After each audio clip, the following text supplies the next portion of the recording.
Let's begin with live pictures from the funeral ceremony of Chizi Wigwe, the son of the late Group Managing Director and CEO of Access Bank PLC, Herbert Wigwe. The funeral rites for the Wigwe family kicked off at Eko Hotel in Victoria Island, Lagos, with a ceremony tagged celebrating professional excellence. He, alongside his wife and son, died in a helicopter crash on February 9, 2024 in the United States on his way to attend the Super Bowl 58 championship in Las Vegas. Friends, family, former colleagues, and other dignitaries paid emotional tributes to the late banker. The funeral rites for the Wigwe, the wife Chizoba Wigwe, will be held later this evening. News Central will bring you live coverage of the event as well. Away from that, information from Nigeria's Federal Capital Territory over the recent warehouse looting incident by residents of Gwagwa area of Abuja has revealed that the looted warehouse belonged to the Ministry of Agriculture and had stored food grains reserved for distribution to farmers. Confirmed information revealed that several arrests have been made by the FCT Police Command in connection to the incident. Marvelous Obomano reports. Abandoned footwears, debris and grains left behind by the burglars in a hurry to flee the scene of the incidents after cutting away bags of grains, notably maize. The warehouse, alleged to be owned by the Minister of Agriculture, had thousands of bags stored to be distributed to the area councils as part of palliatives expected to cushion the effects of the removal of petrol subsidy. It was around 7:35 when I came to resume work. 3 trucks passed down over there. They were floating one. Suddenly, just about 5 minutes when I exchanged words with my boss, who happened to be the storekeeper, and the next to him as a secretary. So we had a gunshot elsewhere from this Tasha 2 with more than 100 people rushing, talking about hunger is in town, is in town. Then, before you know, with sharp knife, with different weapon, they rush, they pull off the gate. There's nothing we can do. There is nothing that is left here, including machineries that are used for processing of these grains. And as we've had, people around the youth of the environment or the community are suspect to this incident. While many have given excuses for the looters in the light of the hardship being experienced in the country, some think the action should be condemned. This is not the first time this particular warehouse is being looted. The first one happened in 2019, and this is the second time it is happening. Residents in this community are expressing worry that the food items meant for the whole community to benefit from, a few individuals have come to steal it. Honestly, I'm not happy this rubbish people do, because no matter be in Isema according to the angry, disturb these people. No matter be we can carry food, don't spoil property governments. This food is for them. Nobody is going to take it away from them, but it has to be done in an according manner. But the way this thing happened actually is beyond hunger. Earlier, the Minister of State for FCT was at the scene for inspection as her visit revealed the devastation done to the warehouse, with school children left to salvage what is of value for their personal use. In Abuja for News Central, Marvelous Obomman.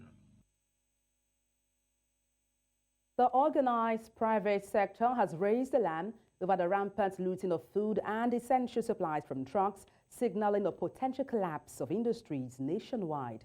Members of the OPS voiced their concerns in an interview on Monday, highlighting recent attacks on convoys transporting vital goods in Ogun and Kaduna State. Reports indicate a surge in attacks on trucks and warehouses, predominantly owned by manufacturers and other OPS affiliates, as the country grapples with soaring food inflation and heightened living costs. Expressing grave concern, Gabriel Idahosa, president of the Lagos Chamber of Commerce and Industry, warned that the current economic turmoil could spiral into lawlessness, posing a dire threat to businesses and potentially leading to widespread shutdowns. Meanwhile, in the bid to mitigate the crisis, the federal government has announced plans to initiate the distribution of free grains to states starting this week. And to help unpack these, I'm joined live on the news by the president of Lagos Chamber of Commerce and Industry, Gabriel Idahosa. Good afternoon. Glad to have you join me. Good afternoon. All right. How would you assess the current trend of looting of warehouses and also transportation routes and the vehicles, conveying goods and food? Well, it's an impulsive response to the situation we have in the country. There's no doubting that there's a very significant level of hunger and desperation in the lives of a lot of Nigerians. And so it could be explained that desperation could trigger this kind of activity. It does not justify it, but it explains the environment in which people ordinarily would not do what has happened by just attacking vehicles on the way, attacking warehouses. So the action may not be accepted as normal, but it's for us as a people to address the issues that will trigger this kind of activity. And it is not just at a particular level of government. It's essentially a level of all governments and all community stakeholders to look at the level of hunger in the land and look at various ways of addressing it.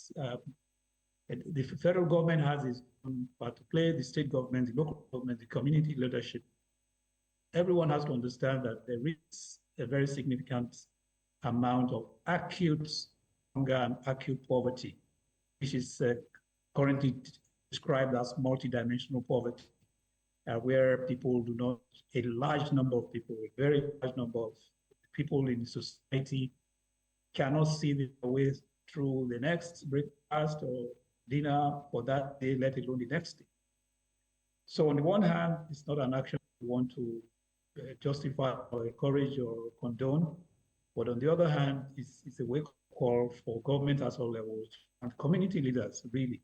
It's not a matter of now government alone, but society as a whole, including philanthropy, civil society organizations, everyone that has a stake in addressing an emergency situation, at least until the general economic situation improves to the extent where this kind of activity should not even be anticipated, because ordinarily, if you are well fed and you have a decent job you are going to, you are not likely to be hanging in the streets waiting to attack trucks with food and them. Now, talking about hunger and poverty, could you elaborate on the impact of these looting incidents on businesses as well as industries across the country? Well, it just aggravates the existing situation.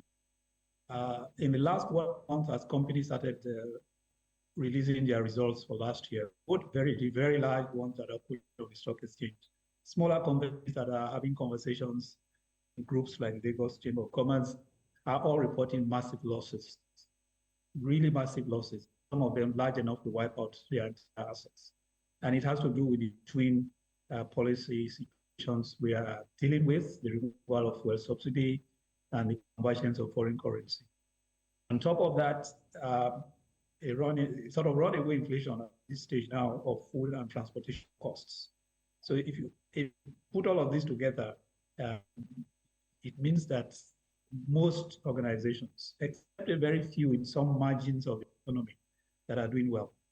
For the vast majority of other companies or businesses are not doing well. They are either having major losses, very large losses, or have their profits significantly reduced. And that's right across the board. So that's the experience. For most businesses now, the strategy is to survive. Try to survive the whole of this year and then reset your plans for the future, as the government, of course, addresses some of these major issues. We expect in particular that transport costs will come down across the country. And the efforts that we are seeing now, some states like Ogun State, Edo State, Adamawa, Borno, have brought out this significant number of CNG buses and electric vehicles that significantly reduce the cost of transportation. But you are talking 4 or 5 states out of the states and the federal capital territory. So until this level of intervention in bringing down transport costs becomes very, very evident across all 36 states, and transportation costs, public transportation costs in particular, start to come down significantly and begins to be felt by everybody, you will not say that we are, making a lot of progress in getting out of where we are. So the first thing that is easily achievable is bringing down transportation costs. The second one is security in our farmlands.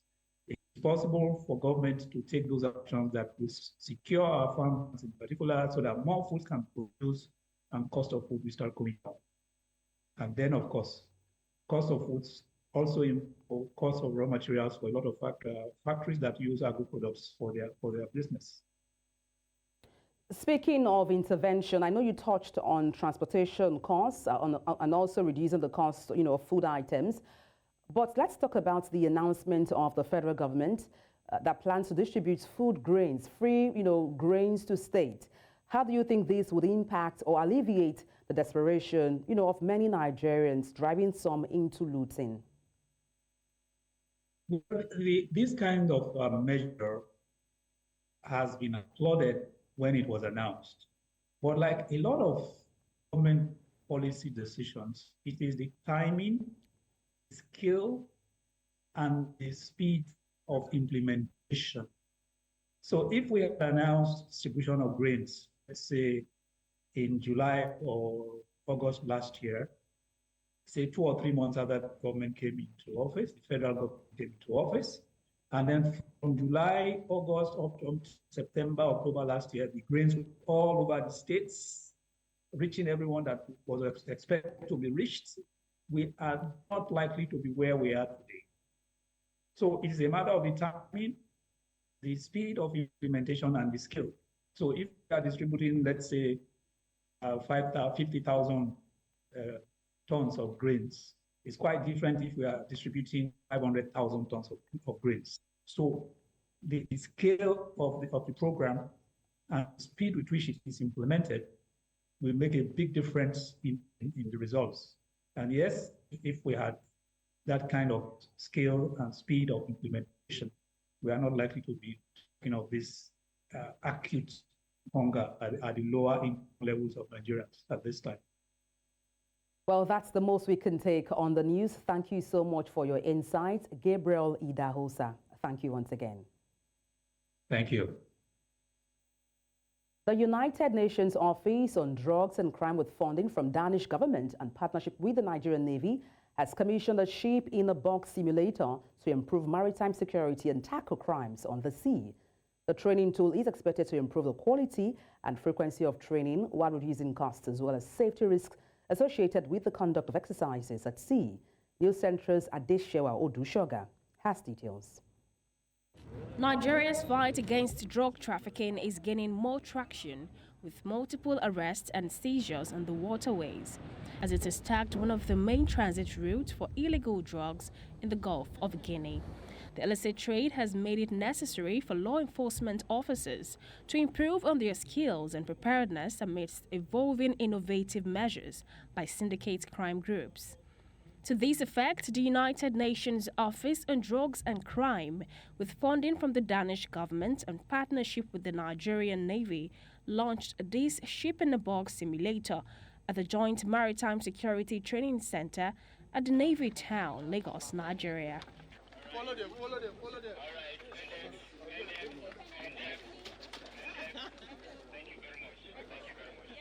I hear from many colleagues also attending this event that this is something to replicate in other countries. And there's a reason why people are interested. It's because it provides a realistic model, a realistic scenario for special forces, for Navy to train or how you board a ship. This is in everybody's interest. I'm very optimistic that this will create great results. It's an opportunity to get hands-on training, realistic training that will enable them to perform their job with less fear when they get to sea. So it's a modern simulator that will go a long way to boost Nigerians' a strong training capacity, as well as that of our neighboring partners within the Gulf of Guinea. According to the United Nations, the Ship-in-a-Box simulator is a valuable training tool that enhances capacity of military and civilian maritime law enforcement personnel in the conduct of visit, board, search and seizure operations. This is a really unique structure in many regards. It gives this opportunity to conduct practical training, but to do so at a relatively small cost and with much less risk than if you conduct such trainings at high sea. So as such, it is really critical. You have also seen that already today you saw training some of the forces of other countries. So it also helps to foster cooperation across the various maritime security and law enforcement agencies in the Gulf of Guinea. The newly launched training tool is expected to boost regional and international maritime security while ensuring unhindered flow of trade with various national, regional and international frameworks. In Lagos for News Central, Adeshewa Odushoga.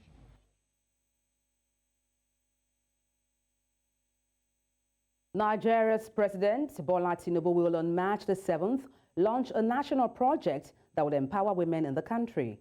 Nigeria's Minister of Women Affairs, while announcing the launch of the project in the nation's capital, Abuja, says the project will seek to end harmful practices that affect women. She adds that the president will also launch the Integrity Brigade, a task force saddled with the responsibility of ensuring that financial aids coming into the country expected to assist women and girls are not hijacked and embezzled. Economic, sustainable empowerment towards the women. It has issue of attacking norms and harmful practices that are going on, like female genital mutilation, living with an underage child labor, and again, out-of-school children and early marriages. Royal fathers across our nation, the religious leaders, both Muslim and Christians, they are equally coming and joining the Integrity Brigade. What will the Integrity Brigade do?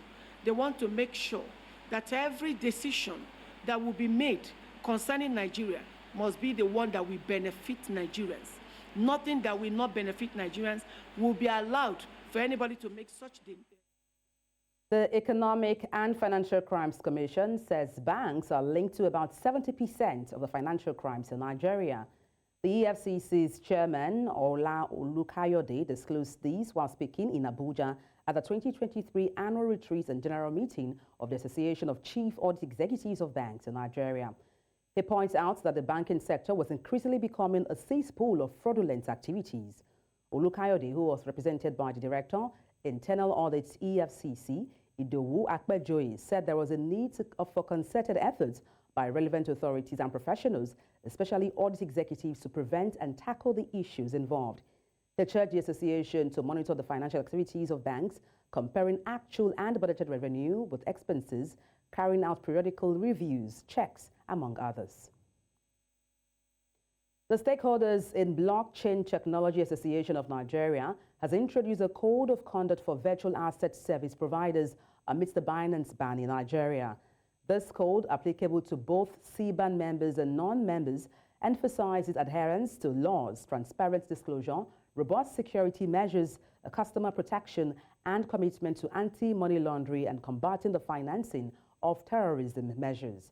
As a regulatory entity, CBAN aims to instill responsible and ethical practices in Nigeria's cryptocurrency sector, contributing to the restoration of trust and confidence amidst recent regulatory developments, including the Binance ban within the country.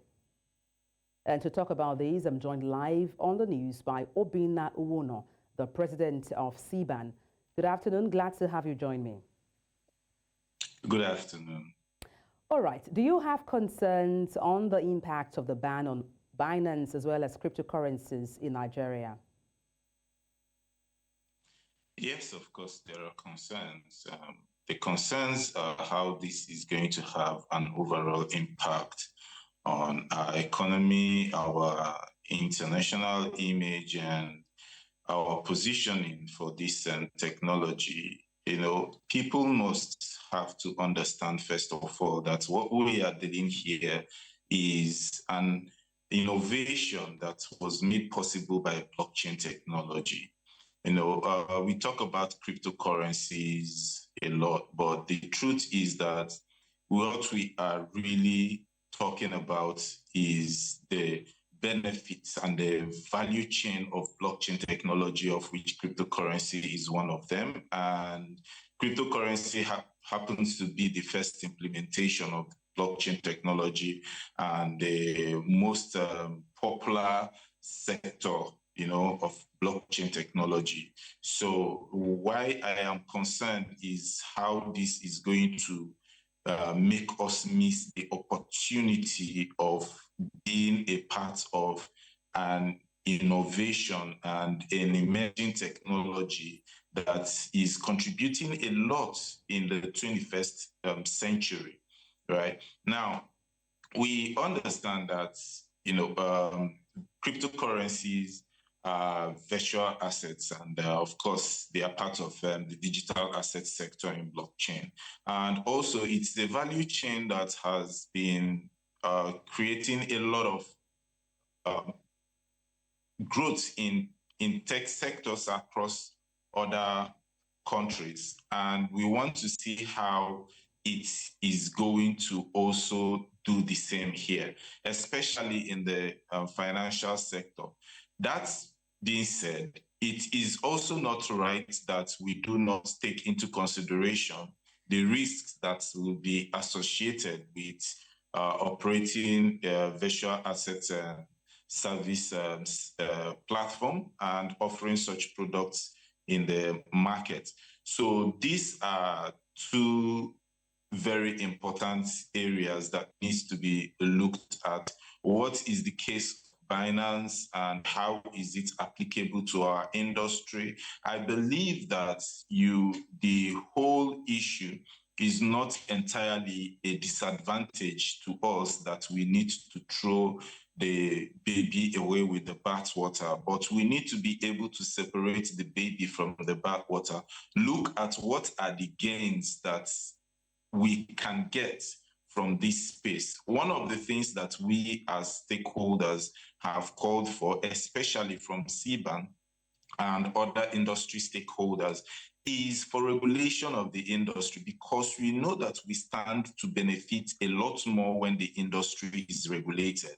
If you look at some of the offenses being credited to Binance, one of the things that I can say is this: Binance is not a registered Nigerian entity, and Binance is not licensed to operate in Nigeria, and there is no regulation whatsoever in Nigeria for the service and the products that Binance offers. So this presents a problem. All right. So now, if there were such things to have been in place, Binance is the biggest cryptocurrency exchange in the world. Having such an entity domiciled in Nigeria, fully regulated and recognized by the law, and following the rules and principles and procedures of ethical and professional business conduct, is going to benefit our economy a lot more. Because if, for example, that the $26 billion the CBN governor talked about actually did pass through Binance. All right, and Obinna, it was a trade that was recorded on behalf of Nigeria. Just to quickly then imagine the benefits that should have apologies, been I have back to to the button there. We're government. pressed for time, Obinna, if you can hear me.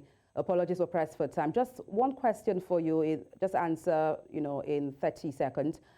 Do you have any updates on the regulation previously announced by the Security and Exchange Commission? There is no update yet on the regulation that I am aware of, except the same regulation that has been announced initially. Of course, that same regulation, we have also asked for a review into the regulation, because what we are talking to the SEC about is how does this regulation protect the local industry? How does it help indigenous companies to grow and thrive? And also, we do not want to see a regulation that will strangle innovation, because let's not forget, what we are dealing with here is technology and innovation.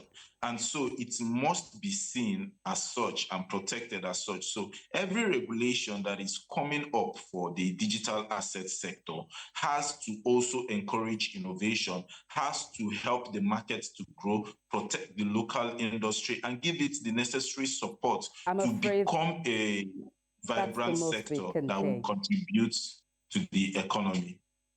And that's a fine place to wrap up. Thank you so much for your expertise on the news. Obinna Iwono, President of CBAN. Thank you once again. Thank you. The Director of the Commonwealth Institute of Advanced and Professional Studies, Professor Anthony Kila, has called for deliberate involvement of stakeholders in Nigeria's educational sector as well as government officials to uphold the safety and social welfare of children in the country.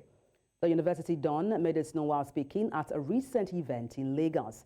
News Central's Adedugba has details.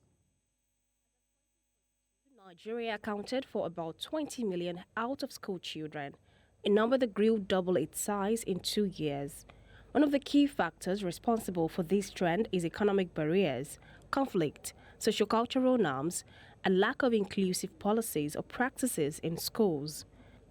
Over time, many non-governmental organizations and passionate individuals have managed to reduce these numbers through foundations and donations, one of whom is Nima Fadipe, a 29-year-old philanthropist who unfortunately died untimely, leaving these legacies behind.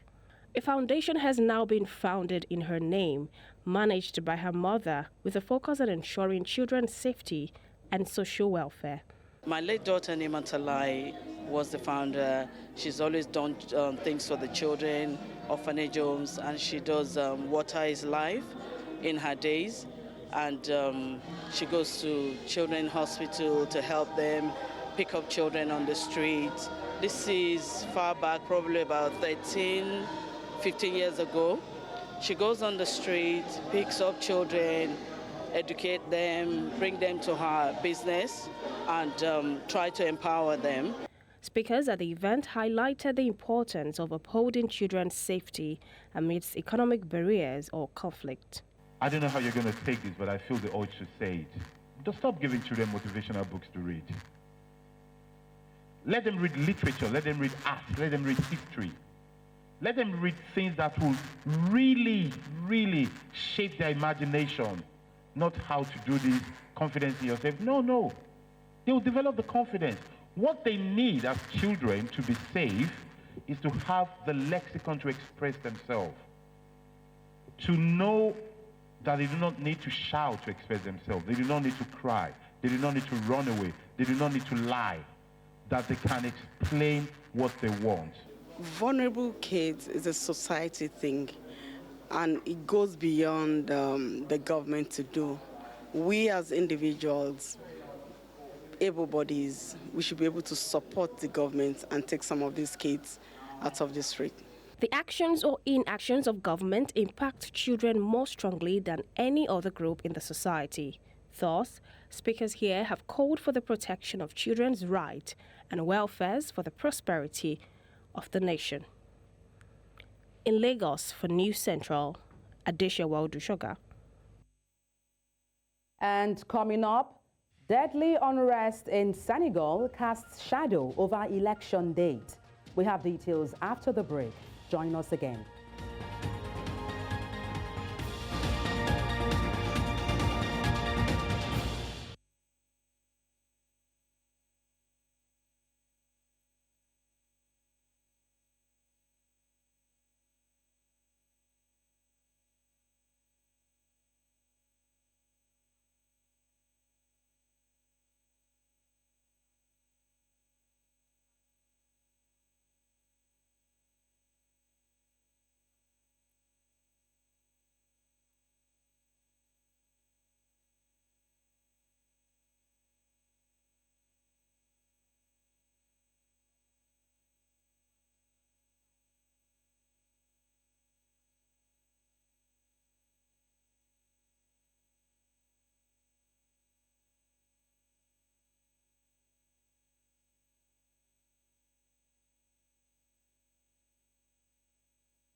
The news continues in the west of the continent, where Senegalese President Macky Sall has officially received the recommendation to hold the third presidential elections on June 2nd after deadly protests sparked by a last-minute cancellation of the vote.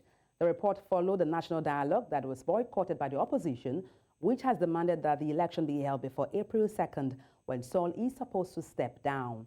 The West African country was thrown into a political crisis on February 3rd, when Sall postponed the presidential election set for February 25th. His announcement, announced as a constitutional coup d'etat by the opposition, sparked protests that resulted in 4 deaths. On February 15, Senegal's Constitutional Council overruled Sall, and ever since the country has been waiting for a new date. Prosecutors in Guinea have sought a crimes against humanity charge over a 2009 massacre in which at least 156 people died. Former dictator Moussa Dadis Camara and 10 other former military and government officials are accused over the killing of 156 people and a rape of at least 109 women by pro-junta forces at a political rally in a stadium in the capital, Conakry, in September 2009. The face charges ranging from murder to sexual violence, kidnappings, arson, and looting. Camara himself is charged with personal criminal responsibility and command responsibility. If the charge is retained by the court, it will mark a major development in the case, probing one of the darkest episodes in the West African nation's history.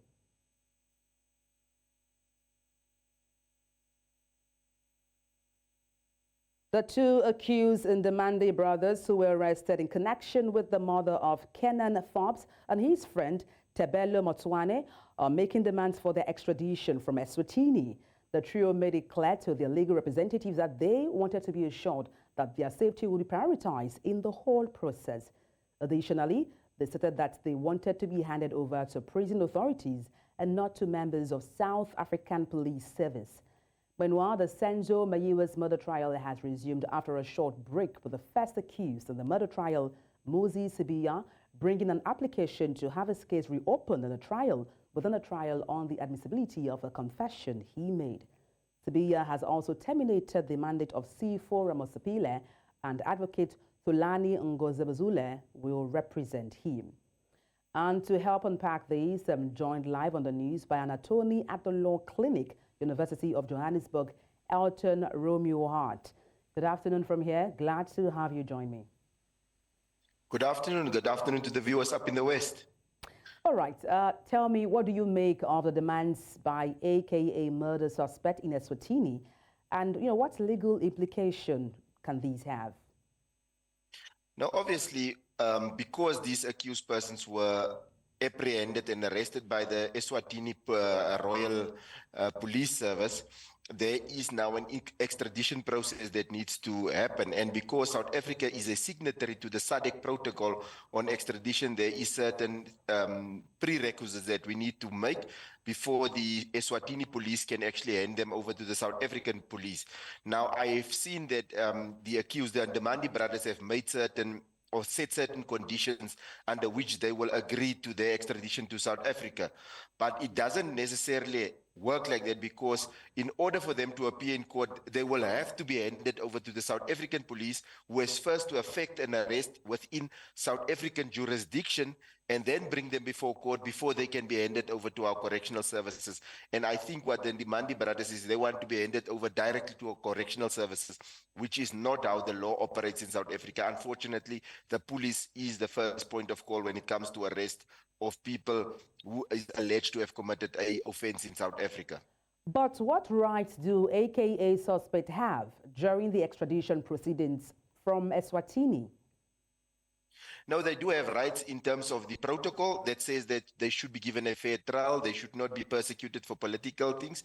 They should be only prosecuted for an offense as listed in the extradition protocol, that is for an extraditable offense. So obviously, in this case, murder is one of the extraditable offenses, so they can be prosecuted for that. And then obviously our constitution also guarantees every person that is charged with an offense in a court of law in South Africa needs to be given legal representation and his fair trial rights be protected as stipulated in our constitution. In section 35 of our constitution lists a whole host of rights that they should be their human dignity, fair trial, they should not be bullied, they should not be intimidated. All those things needs to be there, and they need to have a legal representative representing them in all proceedings from the start to the finish. If you may, I'd like you to speak on how easy or difficult it is to extradite someone from Eswatini, to face trial in another country. Because Swaziland and South Africa has always had good relationships, and it's like really Swaziland is sometimes sort of half integrated into South Africa because it sits on one of our sides, and it's like there's free flow of people on a daily basis between Eswatini, which is Swaziland, and South Africa. The relationships between Mbabane and Pretoria is very good. It's always been cordial, and they had good relationships, but there can be a spanner in the works if we cannot guarantee that all the requisites as set out in the protocol will not be followed. Then we might have difficulty where the Swazi prosecuting authority will say that we want to see these protocols being enforced and adhered to at all times. But naturally, I don't foresee that it would be that difficult to get them. But also, I'm speaking on the backdrop of what has happened. I don't know if you guys were aware that we also had Shepard Bushiri, who's currently sitting in Malawi and is charged with an offense in South Africa. And it's now more than 3 years that we've been struggling to actually get them extradited from Malawi to South Africa. So it can also have problems if there's especially political prosecutions and things that is prohibited by the protocol for persecuting a person in a specific country. Well, thank you so much for your insight on the news. Elton Romeo Hart, thank you once again. Thank you. And that's all on the news at this hour. But before we go, let's take a look again at some of the major stories.